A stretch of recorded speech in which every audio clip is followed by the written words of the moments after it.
Aujourd'hui qui nous bloque, nous les chrétiens, beaucoup ne sont pas dans la joie parce qu'il y a certaines choses qui ne vont pas. Parce que par exemple ma situation, par exemple administrative ne marche pas. Parce que par exemple il y a un problème, j'attends seulement, il y en a beaucoup qui croient que non, les jours où je gagnerai par exemple à ce jeu-là, l'auto, je serai dans la joie. Alléluia. Or l'argent ne fait pas tous les bonheurs. Si on voit statistiquement les gens qui se pendent aujourd'hui, ce sont les gens où demain il était riche, ou demain tout le monde a crié, ah ça va, on les trouve dans un coin là, ils se pendent. Pourquoi? L'argent ne fait pas tout le bonheur. Alléluia. On est toujours en train de courir derrière l'argent. Mais si toi tu ne comprends pas la joie de l'éternel, tu risqueras de continuer et de supposer que le diable est en train de rôder autour de moi. Or que non, le diable ne rôde plus. Il est déjà dans toi. Alléluia. Le diable ne rôde plus. Le diable rôde pour ceux-là qui ont les éléments du royaume. Parce que quand tu es dans la joie de l'éternel, tu peux faire douter l'ennemi. Pourquoi tu dois douter de l'ennemi? Parce que cette joie-là est constituée de plusieurs éléments. Et quels sont ces éléments? C'est ce que nous sommes en train de décortiquer. Quand on voit la femme, quand on regarde la femme là, elle a dit à Élisée, qu'est-ce que je vais faire? Mon mari, mais regardez la question d'Élisée. Que puis-je faire pour toi? Ça, c'est la question que tous les chrétiens attendent. Que puis-je faire pour toi? On voit Bartimée, que j'entoure. Que je trouve plutôt la vie. Que puis-je faire pour toi? Les gens aiment beaucoup cette question-là. Mais il y a une deuxième question que les chrétiens n'aiment pas. Qui disait, qu'as-tu à la maison? Alléluia. Élisée a posé deux questions. Que puis-je faire pour toi? Et qu'as-tu à la maison? Et à la maison, la dame là avait quoi? Qui a des problèmes. Alléluia. Qui a des problèmes. Aujourd'hui, lorsqu'on nous pose la question par rapport à la joie de l'éternel, par rapport à ce que Dieu est en train de faire de nous dans notre vie, on a toujours tendance à faire voir à Dieu, regardez tel problème, regardez telle situation. Alors, raison pour laquelle 3 quarts des chrétiens, on a toujours des regards qui font pitié. Parce qu'on a tous des problèmes. Regardez mon problème. Tout le monde attend. Le jour où je serai vraiment guéri, moi je vais louer le Seigneur. Le jour où je serai vraiment ceci, je vais louer le Seigneur. Bien-aimé, tu cherches la joie. Tu cherches la joie de l'éternel. Tu cherches ceci ou cela. Bien-aimé, tu risqueras de croire que le diable ne rôde plus. Il est dans toi. Tout simplement parce que ta façon de voir les choses. Et ces problèmes ne datent pas d'aujourd'hui. Ces problèmes remontent il y a longtemps. Quand on voit les peuples juifs, quand ils attendaient le Seigneur, vous croyez qu'ils étaient des ignorants? Non. Les scribes et les pharisiens, ils savaient lire, écrire, calculer, c'était des intellectuels. Mais qu'est-ce qui fait que quand ils attendaient le Seigneur, que Jésus était déjà au milieu d'eux, ils ne savaient pas? Parce qu'ils ne comprenaient pas certaines choses. Et nous aujourd'hui, si nous ne comprenons pas non plus certaines choses, nous serons de supposer croire à ce Dieu-là. Or que le Dieu est en train d'agir, mais c'est nous qui sommes aveugles. Alléluia. Amen. On peut étaler nos problèmes avant. Et c'est comme les Juifs. Et ils croyaient quoi? Quand ils croyaient que non, à la Sainte Alliance, parce qu'on nous a dit ceci, cela, ce n'était pas non plus faux. Alléluia. Ce n'était pas faux ce qu'ils croyaient. Mais sauf qu'il fallait un deuxième élément qui leur manquait. Et ils croyaient à la Genèse, au verset de la Genèse 49, 10. Ils s'attelaient à cela. Parce que lorsque Israël, Jacob, voulait laisser la bénédiction, déjà la bénédiction était destinée à 14 au lieu de 12. Alléluia. Parce que par rapport à l'histoire, Israël avait adopté des enfants. Ephraïm et Manassé. Alléluia. Connaissons nous tous l'histoire. Parce que quand Joseph a appris que Jacob était malade, il est venu avec ses 2 enfants. Quand les 2 enfants sont là, Jacob a dit à Joseph, ces 2 enfants ne sont plus tes enfants, sont les miens. Il les considère comme tes enfants. Ils m'appartiennent. Et Manassé, il était l'aîné. Ephraim était le cadet. Et pour bénir, il a inversé les bras. Alléluia. Amen. Pour les bénir. Et après la bénédiction, il devait donner la bénédiction aux 12 autres. Qu'est-ce qu'il a fait? Il les a appelés. Et le langage qu'il a utilisé, je vais vous dire les choses qui viendront. dans l'avenir. Et tout le monde croyait que non, c'était ça, parce que Joseph, le papa, il était là, il dit des choses qui vont venir dans l'avenir. Écoutez tous. Et en disant, il commence par Rubin. Il dit, Rubin, toi tu es l'aîné. Il met Rubin de côté. Pourquoi? Parce que Rubin a une relation avec sa femme. Alléluia, avec la femme de son papa, Mina. Alléluia. Amen. Après, ce qui suivait Rubin après, c'était qui? C'était Siméon et Lévi. Et Siméon et Lévi à côté. Pourquoi? Lorsque leur sœur Dina a été déshonorée, et ils sont partis faire justice de leur manière. Ils ont tué des gens là-bas. Ils ont saccagé des choses là-bas. Et quand ils sont revenus, leur papa n'était pas content. À cause de cela, supprimé. Après, il restait plus que Juda. Alléluia. Comment il a appelé Juda? Il a dit, le petit lion. Et dans cette tribu, les sept ne s'écartera pas de toi, jusqu'à ce que vienne Shiloh. C'est là où les mots Shiloh, quand on a chanté la chanson Shiloh, Shiloh, c'est là où les mots Shiloh viennent. Jusqu'à ce que Shiloh vienne et que tous les peuples lui obéissent. Mais quand il parle des lions, quand il parle des sceptres, quand il parle de royauté, tout le monde attendait de cette façon-là. Alléluia. Mais quand on voit encore Esaïe qui dit que non, un fils nous est né dans Esaïe 9, on l'appellera ceci, on l'appellera Emmanuel. Tout le monde attendait, on l'appelle prince de la paix, on l'appelle Dieu puissant. C'est de cette façon-là que tout le monde attendait Jésus. Mais ils ont oublié qu'avant de devenir lion, il devait passer par l'agneau. Alléluia.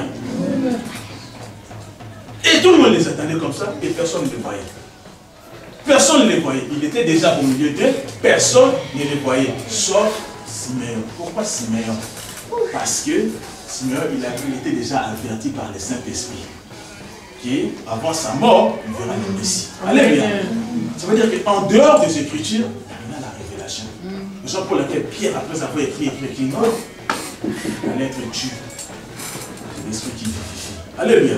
C'est bien de s'approcher aux Écritures, mais il faut aussi avoir des discernements pour comprendre ce que Dieu est en train de nous dire. Alléluia. Aujourd'hui, beaucoup ne sont pas dans la joie à cause de tous ces éléments. La femme là, quand elle s'est pointée devant Élie, elle voyait quoi? Que c'est problème. Regardez, regardez mon mari, regardez cette situation, regardez tel problème, regardez, on ne sait pas quoi faire. Ce sont des questions que nous nous posons. Même si on ne pose pas ici dans l'assemblée, en sortant d'ici, dans nos maisons, il y a toujours nos problèmes. Il y a des gens, quand on frappe seulement la porte, est-ce que c'est le huissier ou ce n'est pas le huissier? Alléluia. Ils voient que ça. Ils croient que les jours, ça va finir. Ah, il sera mené à la joie. Alléluia. La joie de l'éternel, c'est ce qu'on va développer. Et après, qu'est-ce qui s'est passé? On va lire la parole de Dieu. Et nous continuons toujours notre lecture. Que puis-je faire pour toi? Qu'est-ce que tu as à la maison? Et la femme répondit. Elle répondit. Ta servante n'a rien du tout à la maison qu'une vase d'huile. Alléluia. Ça, c'est une sorte d'oxymore. Elle dit, je n'ai rien du tout. Et après, elle dit, une vase d'huile. Alléluia. Si on regarde au fond, c'est sous forme d'une contradiction. Mais ce n'est pas une contradiction. Elle dit d'abord, ta servante n'a rien du tout. Et après, qu'est-ce qu'elle dit? À part qu'une vase. C'était quelque chose d'insignifiant, qui ne représentait rien du tout. Alléluia. Lorsqu'aujourd'hui, Dieu nous demande, qu'as-tu? Quand on voit la maison, c'est quoi la maison? C'est nous alors. On demande la bénédiction. On veut être dans la joie. On veut être dans la paix. Mais lorsqu'on te demande, qu'as-tu? Tout le monde a tendance à dire ses problèmes. Seigneur, j'ai un problème de frais, j'ai des factures, j'ai ceci, cela, j'ai manqué tel jeu. Il y a des choses que tout le monde attend. Lorsque le Seigneur te demande, qu'as-tu? Là, il faut retourner en soi pour voir qu'est-ce que j'ai.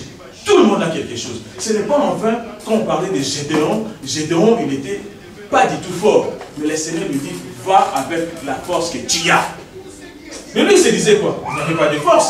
Il était le plus petit dans son pays. Il était le plus petit dans la plus petite famille aussi. Mais qu'est-ce que le Seigneur lui a dit? Va avec la force que tu as. Il y a une partie d'huile. Il y a une partie d'huile que la femme avait, qu'elle ignorait, qu'elle croyait que ça ne représentait absolument rien. Mais elle avait cela. Aujourd'hui, est-ce que nous avons des huiles? Alléluia. Amen. Nous avons des huiles. Et aujourd'hui, le diable nous a aveuglés afin que nous ne puissions pas comprendre que nous avons des huiles. Alléluia. Amen. Le diable nous a aveuglés. Non, je n'ai plus rien du tout. Je n'ai plus rien. Quand on voit la veuve de Sarepta, c'était pareil. Je n'ai rien du tout quand Élie s'est présentée. Qu'est-ce qu'elle a fait? Elle n'avait rien du tout. Elle avait que de l'huile et des blés. Après avoir mangé, elle allait mourir avec son fils. Alléluia. Mais qu'est-ce qui s'est passé? C'était les restes qui étaient restés. Et c'est là où Dieu intervient. Alléluia. Aujourd'hui, nous ne sommes pas dans la joie. Oui, nous ne sommes pas dans la joie. Mais pourquoi nous ne sommes pas dans la joie? C'est à cause de tel et tel problème.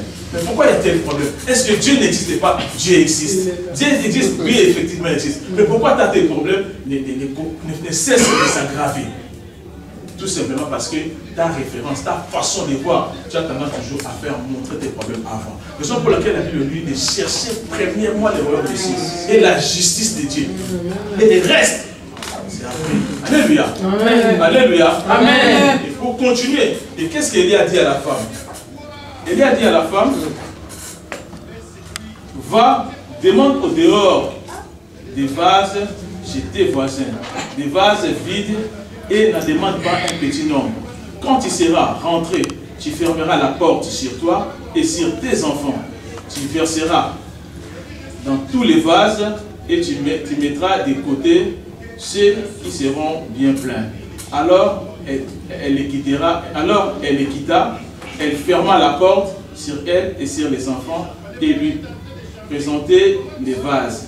Et elle versait. Lorsque les vases furent pleins, elle dit à son fils, présente-moi encore un vase. Mais il lui répondit, il n'y a plus de vase, et l'huile s'arrêta. Alléluia. Amen. Ça veut dire que quand Élie a remarqué que la femme avait de l'huile, c'était insignifiant aux yeux de la femme. Qu'est-ce qu'Élie a répondu à la femme? Il est retourné et d'aller chercher des vases vides. Pas des vases pleins, vides. Alléluia. Mais pourquoi vide et pourquoi pas plein? Et chez qui? Je ne sais pas, c'est leur tante, mais c'est les voisins. Alléluia. Amen. Elle a bien précisé, ce n'est pas chez les cousines ou les cousins, mais chez les voisins. Pourquoi les voisins? Qu'est-ce que les voisins représentent? Ce sont des personnes qui nous tuent. Vous savez, devant Dieu, Dieu n'aime pas les orgueils. Dieu n'aime pas les gens qui croient que c'est après avec leur propre force, comme on dit, effort perso. Dieu n'aime pas ça. Parce qu'il y en a certains, quand ils réussissent, ils croient que c'est par leur propre force. Et il y a des gens, après avoir prêché, après avoir exhorté, il y en a d'autres qui croient que c'est eux qui font des miracles. Alléluia. C'est ça pour laquelle tu as de l'huile. On te demande d'aller chercher des vases vides. Où? Chez les voisins. Les voisins, ils ont des vases qui sont vides. Mais aujourd'hui, les défauts des chrétiens, nous ne cherchons pas des vases vides. Nous cherchons que des vases pleins. Dans les vases pleins, il n'y a pas moyen qu'une personne verse l'huile que nous avons. Alléluia. Et c'est quoi les vases pleins? C'est le succès des autres. Il y a des gens qui font tomber les gens, il y a des gens qui font les miracles par la grâce de Dieu. Toi, tu cherches à devenir comme par exemple Billy. Tout simplement parce que lui fait des miracles, parce que lui fait des grandes choses. Tu veux copier, mais quand on te demande d'où il vient, comment il a commencé, les gens n'aiment pas commencer comme les autres. Les gens n'aiment pas les débuts. Les gens n'aiment que la fin. Les gens aiment que ce qui frappe aux yeux. Les gens n'aiment que les spectacles. Mais quand on regarde la source, c'est la source où la personne n'a rien du tout. Quand on voit des Yongi Show, tout cela, et au début, ils avaient absolument rien. Ce n'est que par l'appui de Dieu. Mais aujourd'hui, les gens qui voient, ah, moi j'aimerais être comme. Raison pour laquelle il y a plein de suivistes, il y a plein de conformistes, il y a plein de malandangos. Il y a des gens qui parlent même des langues qui se ressemblent. Ils commencent à parler une langue, mais quand on regarde, mais ça on a déjà écouté ça quelque part. À cause du suivisme, à cause du conformisme. Et du coup, la joie de Dieu n'est point à nous. Alléluia. Amen. Ce sont des éléments. Les gens beaucoup préfèrent prendre ce qui est déjà plein. Mais bien aimé, le prophète a dit des vases vides. Des vases vides, ça veut dire quoi? Des connaissances, des prérequis, des choses. Il y a des gens qui se limitent qu'avec la parole de Dieu. Bien aimé, il faut se documenter. Alléluia. Tu as de l'huile. Mais pour que l'huile là puisse rentrer dans des vases, il faut rajouter des connaissances, il faut rajouter des compétences, il faut rajouter certains éléments. Et la raison pour laquelle il faut lire, il faut méditer la parole de Dieu, il faut se documenter. Il y a des gens qui ont de l'expérience, qui ont passé déjà certaines étapes. Tu peux voir, ah non, les témoignages d'un tel et tout. Moi, par la grâce de Dieu, tu ne suis pas la personne, mais tu t'appuies sur certaines choses. Parce que Dieu agit d'une manière différente. La raison pour laquelle la plupart des chrétiens ne lisent pas. Ou il y en a certains, ils ne disent que des bouquets de Dieu, mais ne lisent pas la parole de Dieu. Alléluia. Amen. Et après, qu'est-ce qu'ils imitent? L'idéologie des personnes qui ont écrit les livres. Là. Vous remarquerez certains, il veut agir un peu comme Rebecca Brown. Lui, il fait tout à la Rebecca Brown. Il a tendance à suivre les livres qu'il a lus, il a tendance à copier tout et tout. Tu resteras, au lieu de copier Christ, tu copies une personne. Alléluia. Mais n'empêche que tu puisses t'appuyer sur son témoignage pour comprendre certaines choses, comment ça se passe. Mais non avoir tout ce qu'elle a fait. Elle a eu son notion par rapport à elle. Toi, tu as aussi ton parcours à toi. Alléluia. Ne cherchez pas à copier, à prendre des bases pleines. Cherchez plutôt à comprendre comment elle a commencé. Comment elle a commencé dans les Seigneurs. Sur quoi elle s'est appuyée. Au lieu seulement de prendre des bases pleines, c'est ce que les Seigneurs n'aiment pas. Alléluia. Raison pour laquelle nous nous retrouvons toujours avec des éléments incomplets. Si on regarde notre joie, on se dit non, ces chrétiens ne sont pas dans la joie. Mais bien, mais maintenant, quand on regarde à la fin, la femme était obligée de retourner chez les prophètes. Qui s'est marié, il a dit, mais je peux pas la regarder, écouter. J'ai écouté là.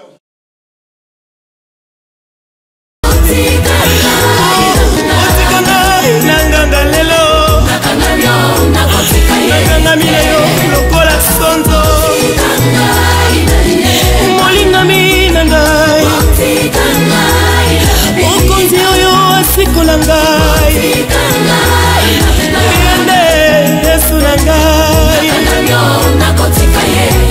Motema nangai ya tango nyonso Ata na pasi na kotinga mase na ye Oyo tango ya mutu na nzambe na ye Oyo tango ya kindoki te masiya na ngai Oyo tango ya kolukaluka te Oyo tango ya kosalela nzambe Oyo tango ya kopona nzamba bombo Lokola Rita kangamaki na nzamba Naomi